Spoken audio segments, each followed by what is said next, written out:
Hey, it's Fit Rockstar Isabel Terrell here, and I'm with the Viking Queen, Irene Anderson, one of the top female bodybuilders in the world. How are you today, my dear, besides looking fabulous, as always, beautiful, sunny, love the yellow. In yellow, yes. By the way, I'm not trying to be fresh.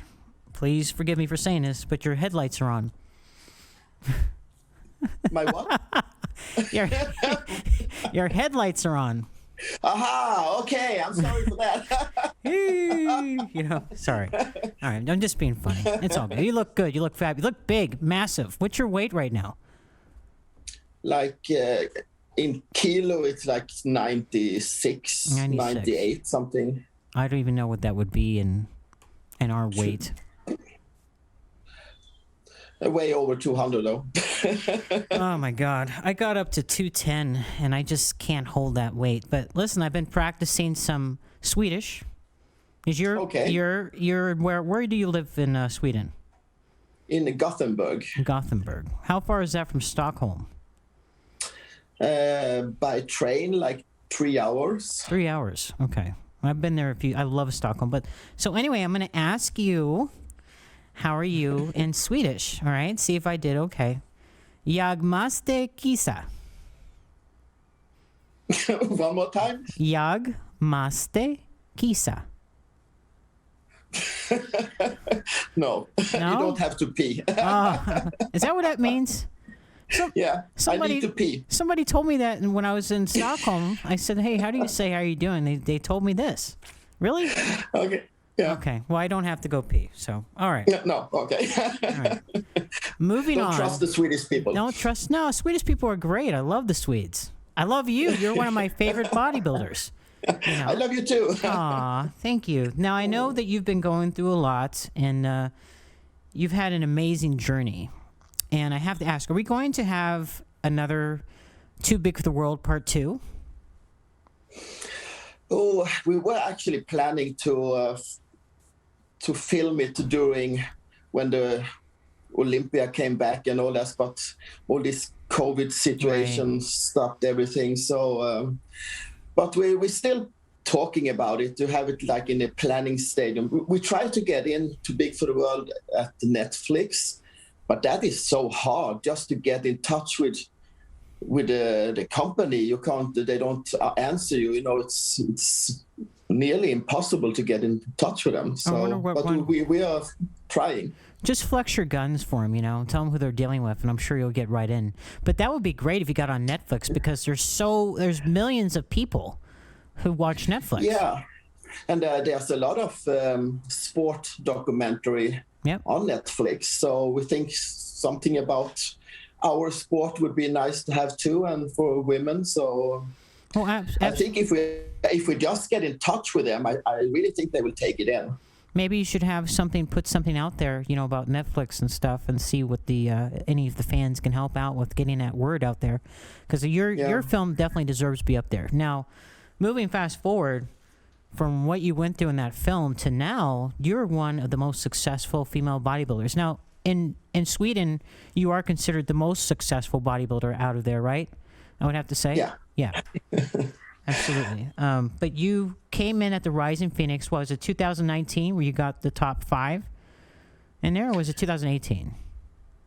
Ooh, I did the first, the second, the third show. Well, which is the one? The fourth show, Rising Phoenix, I wasn't in, but the first, second, and third, and the fifth. Yeah, which is the one where you got the top 5 though? Like you're in. Finally. 18 it must be. 18. Okay. 19. Yeah, I want to say 2019.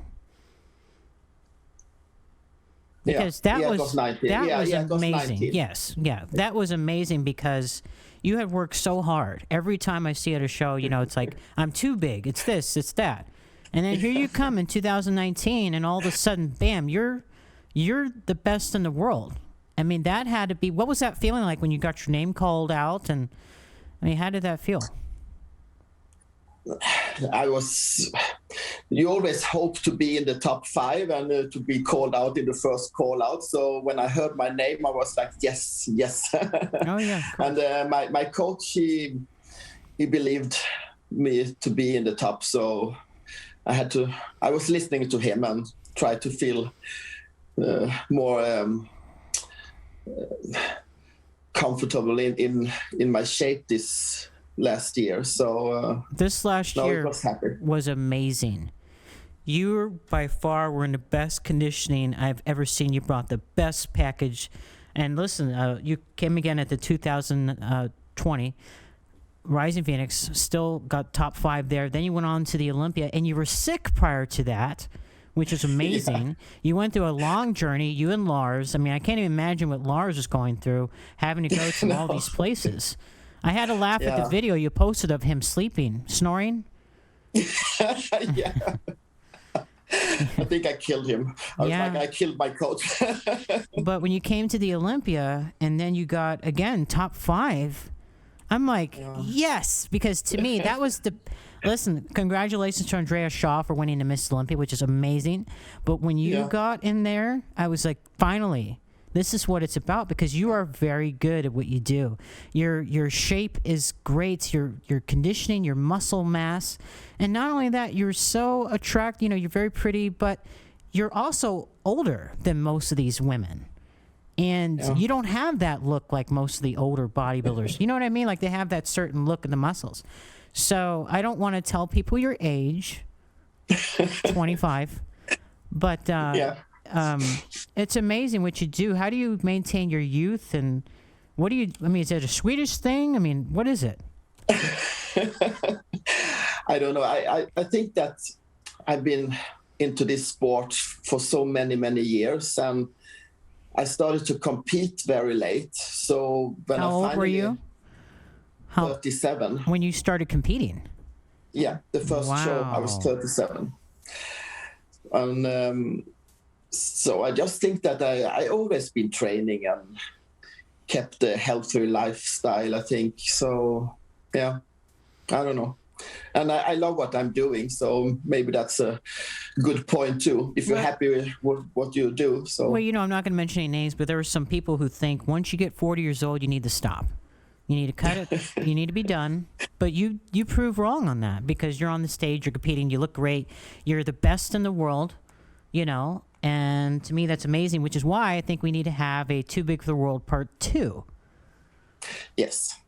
I will talk to Renzo Arnerud, who made the documentary. We have to start working again. And what is your plans for this year? What's the goals? What do you and Lars have cooking? Something that it's a bit hard for me this year is that Lars don't have the same time for me to train me like he did the last 6-7 years. So actually I just started to train by myself. I have a lot of people at the gyms that helping me out, but it's quite hard to get back in there, and suddenly after 6-7 years, like okay, what weight do I have on this machine? I don't know what I'm lifting, because they always put it on and say do this. So you don't keep a log of anything? No. Oh wow! But I think I need to do that now. Yeah. Lars had it in his head. He knew everything what I was doing. So, but he will still. We see each other like 1 to 2 days a week at the gym, and he's doing my training schedule and the prep and everything. So we're still working together, but now I just have to start to train a bit more by myself. So what's the culture? But my plans is to come back to Rising Phoenix and Olympia, and I was thinking about maybe Romania also. Romania would be great. Yeah, why not? Yeah, it's close and it's after Olympia, so yeah. What's the culture like in Sweden with bodybuilding? Are they acceptable? Do they accept it? Or are they funny about it? It was really bad around 2009, 2010, when Tony Freeman was here. So they actually picked every people they saw in the street that was too big. Right. I forgot about that. But I think it's much better now. It's calmed down. So, and people in general are more acceptable now. I think it was much worse like 6-7 years ago. Now it's more acceptable, and you get more positive response now. So I think it's much better. Now, I have to ask you, when you were a young girl, did you, what would you like? What, were you good? Were you bad? Were you a bully? Did you beat people up? What'd you do? No, I was actually, I was very good in school, and I was always like looking after people who was bullied or was more like didn't have so many friends and stuff like that. I always supported if you could feel that people were a bit weak or couldn't be together with all of us. So I think I've been very nice. How's your doggy doing? Good. He is like 90 pounds right now. He's 10 months old only, and he's keeping me busy. Mm-hmm. So going back, when you were 37 years old, you decided to do your first show. Now, did you ever play sports? I mean, what did you do in school, or what were your hobbies? I mean, how did you get involved in that? 37 is a very late age to start. Yeah. I started to follow the bodybuilding already when I was 15, 16 years old. When in that time, they actually showed female bodybuilding on TV. So I was recording everything on these cassettes and watching it all over again. And then I started to train at the gym when I was 15, 16 also. But my background is like the martial arts, kickboxing, Thai boxing, judo, jiu-jitsu. So actually that year I decided, I always wanted to compete. It was like a dream thing to be on the Miss Olympia stage. But then I got my kids. I had 3 kids, quite 90, 92 and 96 they're born. So I was still training during that time. Joe Weider's Olympia here in Orlando, Florida. A little bit strange coming out of Las Vegas for all of those years. Good evening, and welcome to the event that nearly never happened.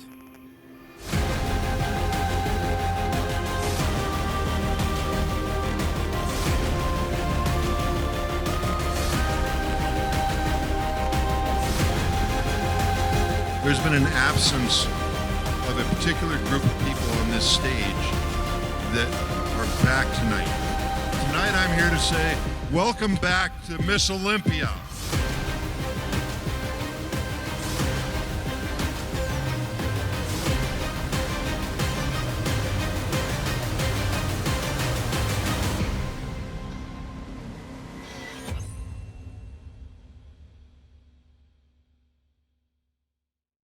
And I competed the first year, 2003. So like 1999 to 2003, in the beginning of the year, I was only doing kick and Thai boxing. So I was training like 4 or 5 days a week, and was planning to compete in the MMA and the Thai and kickboxing. So then we had like our trainer went to vacation, so we were supposed to train ourselves for a week, for a month, for a whole month. So we had some, we could be in the training center and train, but it was not so fun. So I went back to the gym, and that day it was 4 or 5 people who asked if I was going to compete. I said, yes, I'm going to do some fights in autumn. And they would say, no, in bodybuilding, no, I'm too old for that now. Like I'm 37. No, you should try. So I went home and was thinking over it. And after 2-3 weeks, I decided, okay, yeah, I just need to do just one show. So I did an amateur show in December that year. So I won that show. And the year after, I did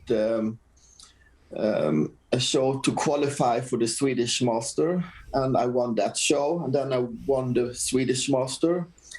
And then we had, in the end of 2004, we had also a big show, Lucia Classic. So I won that show also. Are you the first pro bodybuilder out of Sweden? No, Andreas Collin, right? Yeah. Was he pro? Ooh, I don't know. Ooh. I don't know if he was a pro, but he competed a lot. Yeah, right. Yeah. Well, that's really awesome, man. Again, to me, you're inspiring people because I hate going back on the age thing, but you just proved that anything is possible when you put your mind to it. Starting at 37, now being, I'm going to guess, 54? I shouldn't be saying that. 54, but you look great. Incredible. Thank you. Again, I was blown away. One of the most impressive photos was of you with your shoulders and your chest. You're in the gym last year when you were prepping for the Olympia. And you see all these cuts and everything. And again, you just, in person too, you just have this incredible, your skin, everything is flawless. And, you just, I'm really excited for you at the Olympia. As you know, it's going to be in Orlando this year. Yes. Which is exciting. Did you like competing in Orlando versus Vegas? I would say it would have been very nice to be at the Olympia stage in Vegas, because I've been at the Olympia for, I think, every year since 2007. I've been at the show. But in the other way, I think they did it great in Orlando. The hotel was nice, the arena, and everything was really, really good. So there's actually nothing to complain at. So what's your advice to people who are down and out, who feel like, okay, I'm too old to do this, I can't do this? What's your mindset? What is your advice to them? Nothing is impossible, but you need to believe in yourself. And first, you need to have fun. You need to love what you're doing to keep on track, and because it's like 24/7 job we are doing. But it's never too late to start to train. It's never too late to have new goals. So just do it. Just do it, like Nike. Just do it. Yeah. So in Sweden, do they have any special delicacies out there? And what? Special delicacies, like special foods that they eat. Swedish meatballs. Oh, not the men's meatballs? So if I go up to a guy, hey, can I have some of your Swedish meatballs? No. Oh my God. I can see that being in a porno or something, Swedish meatballs. Anyway, what's this? Isn't there like a vitamin paste that they put on like bread and stuff? There's some type, like, not like Vegemite, but it's like a pinkish paste that they have over there. You mean the one who tastes like fish? Yes, fish. What is that? Yeah, caviar. It's the fish egg they made like a paste of, and it's very tasteful when you have it to like a boiled egg and put some caviar on it. Caviar. Now, But I let a lot of people try it that's not from Sweden, and they hate it. Even the Danish people are like, what the fuck is this? Oh, yeah. I mean, I look like I was trying out some Swedish food when I was in Stockholm, and I saw this paste, and it just looked disgusting.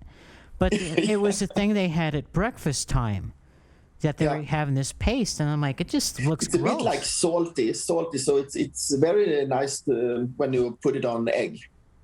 How is the food there, like for dieting and stuff? Is it fresher than here in the States? Because, we have a lot of processed stuff, and, I would assume... No, I think the Scandinavian food is more fresh. And when you order food at the restaurant, you don't get this big size as in US. It's smaller plates. We have the big supersized plates, right? Yeah. So when I have American people visiting here and we went out eating, they like look at the plate and like, what is this? What is your favorite place to visit in the U.S.? I like Los Angeles. L.A. Oh. Yeah, that's my favorite. Have you been to Paradise Cove in Malibu? I've been in Malibu, but not in... Okay, next time you go, check out Paradise Cove. It's right on the beach. The tables are in the sand. I mean, literally, you're right on the beach. So the water's right there, and you can eat. They have great seafood. It's a really cool place. It's busy.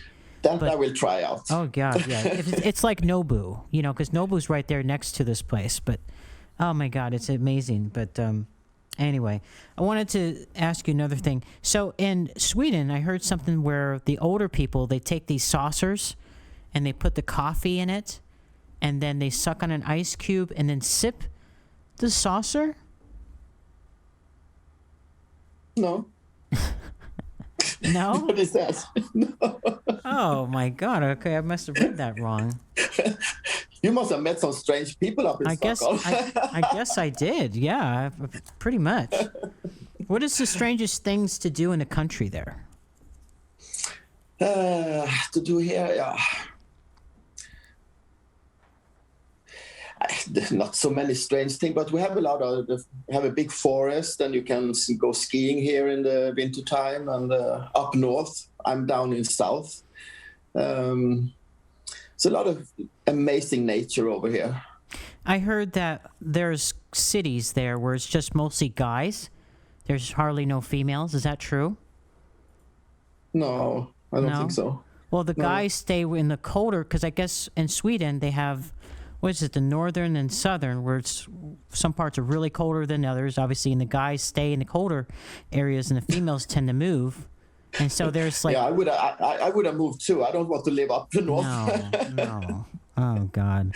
Well, listen, when are you coming back to the U.S.? Because I miss you. I'm actually waiting for them to open up the border. I hope they, they locked down for all European countries and Schengen countries last year in March, that if I want to go to US, I still have to stay like 16 days in a non-European country like Turkey, Cyprus, or Russia, something, to get into US. That's why I had to be away that long for Rising Phoenix and Olympia last year.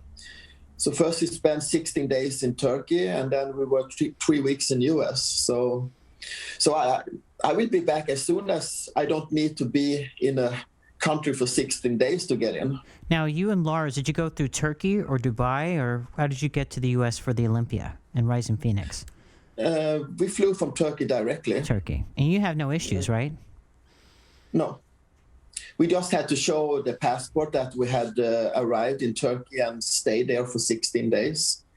And then we got this invitation letter from IFBB and from Windsor Strengths, but we didn't need to show it. They just wanted to make sure we had been in a non-European country. See, that's funny. So many other people had problems coming into the States and had to like prove it and stuff. And yeah, from what I heard, like who is it?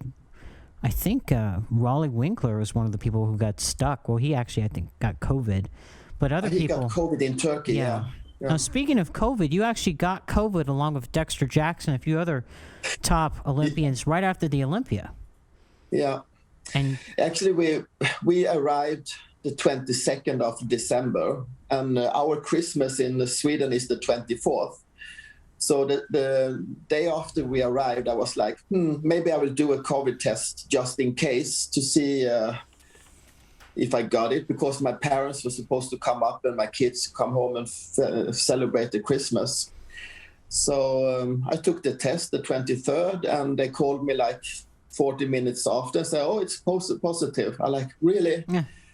So when I finally came home, I was missing my kids and my family. Then I had to be in by myself the whole Christmas and whole New Year. I was sitting here by myself. I'm sorry. Yeah, that was not funny. I want to ask you some fan questions. Oh, yeah. Yep. Some fans want to ask you some questions, and one of them is, one wants to know, how has the bodybuilding world changed the most for you since you started?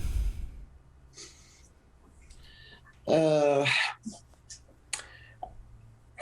shouldn't say that it was better before, but I think the community and how people trained and how people looked after each other, but we were much more close and much more connected to each other. I think I can feel a bit that it's going a bit back to that again, especially between the female bodybuilders. I think when they throw us out, I think everybody was start thinking, oh, we have to stick together more. And I've been working for us to do that.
But before we were much more close. Everybody talked to each other. Everybody helped out. But I have a feeling that we're going back to that now. So we're going back there slowly. I've seen that too, which is a good thing. And again, I thank Jake Wood of the Wing Strength and the Olympia for all he's done for all of us. Because of him, we actually have a platform for bodybuilding. So like we are accepted and we have a platform. Correct. And we know we will stay. No one will kick us out again. We ain't going nowhere, baby. We ain't nowhere. We're not going nowhere. and besides that, if they try anything, you just kick their ass of all your martial arts skills. Yeah, we take some martial arts. Yeah, oh my God, I never want to be with you in a dark alley at night, man. You would f somebody up, seriously. And I worked as a bouncer for many years. So Did you really? I kicked out a lot of people. How long? Drag them out, throw them out. How old were you when this happened? No, actually it's only like 4 or 5 years since I worked last time. Really? That's awesome. Tell me one story of a person you had to kick out that was just like, I can't believe this guy. There was actually a guy from a gang here in Sweden, and he came into the place, and when they hang in their jacket, they have like a number, and I saw he put it in his back pocket in his jeans, and then he was starting to mess around with all people in there, and so I had to make him leave. So I said, you have to go out, and he was yelling and all this. He had been drinking too much. Then he said, give me my jacket. I said, you need to give me the number. I don't got any number. You have it in your back pocket. And we were standing there arguing, and so suddenly he just gets so mad at me, and he said, do you have a dick? If I have a dick, God. no, but I will fucking throw you out. So I took him up in the neck and in his pants, and then I threw him out. There was some stairs down, so you like... I would have loved to have seen that. Man. Actually, before throwing out, I opened the door with him. Oh, did you really? Like you took his head and I had him like this. Oh, my God. Do you know how many fans would love that being done to them? Yeah. They would. Well, listen, a lot of your fans love you so much. I love you because you're just an amazing person. You're very funny, too. You should have been a comedian because you're hilarious. You're very genuine, sweet, kind. We're going to have to cut our interview now, but I want to say thank you so much for coming out. And lastly, I want to leave it with you. Do you have anything you want to tell your fans before we go? I love them too. And we need our fans. We need that support. And I will thank you, every fan who sent me message and compliments and everything. I appreciate that. What's your Instagram and Facebook? Irene Anderson, IFBB Pro. Not the Viking Both. Queen? No. Maybe I will change it to that. Irene, I love you. Thank you so much for all you do with the sport. You're an amazing person. Thank you very much. Thank you. I'm Thank Isabel you. Love you Terrell. too. Thank you. Love you too. I'm Isabel Terrell, Fit Rockstar, signing off. See you again next time.